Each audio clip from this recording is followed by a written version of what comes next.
Hi, my name is Denise, and I'm here to show you a terrific recipe for royal icing. Royal icing is the kind of icing that's specifically helpful when you're decorating sugar cookies.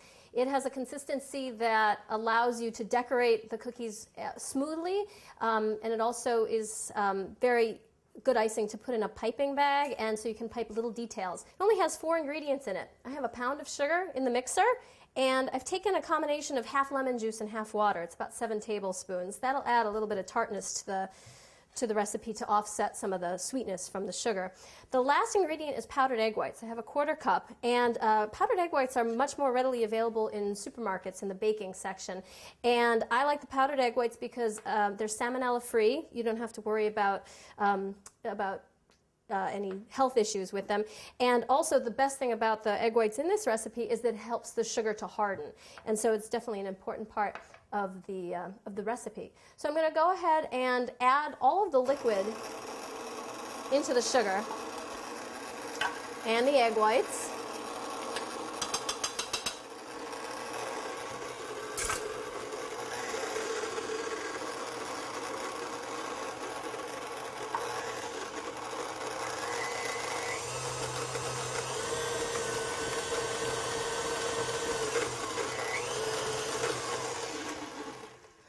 Basically what you're looking for. It's fluid, but it's not runny.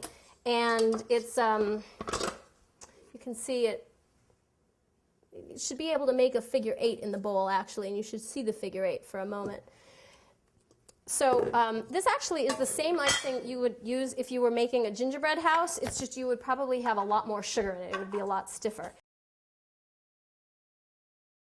So once you have your main batch, what you want to do is divide it into a lot of containers and put some different color icing, different food colors in it. This recipe yields about 1.75 cups of icing, which is enough to decorate. It's about a tablespoon of icing per cookie, if you want to figure out how much icing you need. You can keep it for probably about a week in the refrigerator. It's okay at room temperature as well because the egg whites are safe. So I've just added some red food coloring, and I'm going to go ahead and mix it in. It's always best when you're adding food color to start a little bit lighter than you think you want to go, because you can always add more, but it's sometimes hard to take away if you went too deep red. So this is a great color right here, and it's a great consistency. And next I'm going to make a piping bag to show you how you can get a little bit more precise in your decorating. So making a piping bag is really easy. You need a piece of parchment paper and cut it in a triangle shape.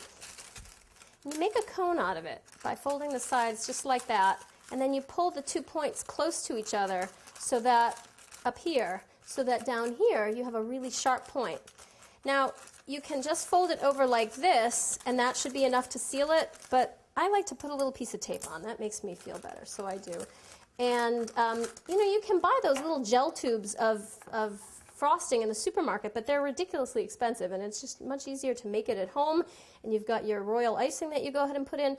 I like to stand my cone up in a cup so that I don't have to worry about holding the cone while I'm filling it. Now when you fill a piping bag, you don't want to fill it more than halfway, or else you won't be able to roll the edge over. So now you take it like this and you fold it up, and kind of like a tube of toothpaste, you roll it up from the back so that it will squirt out the tip. If I'm working with kids, I also like to put another piece of tape here, which keeps the back from opening up. All you have to do when you're ready to use it is just cut off the tip with a pair of scissors, and then you can decorate your cookies, and I'll show you how to do that next. Now I'm going to show you how to work with the royal icing. The first technique I'm going to show you is how to flood the cookie. You use an offset spatula, or even a butter knife would work, and you want to put a smooth coat on top right here and go all the way out to the edges, but try not to trickle over the edges of the cookie because that doesn't look as good. By the way, if you're interested in making these cookies, you can take a look at my video for sugar cookie recipe.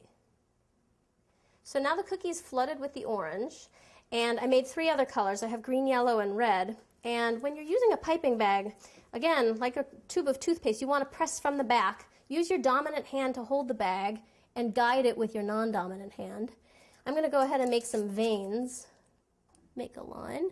So now we'll make the veins right here.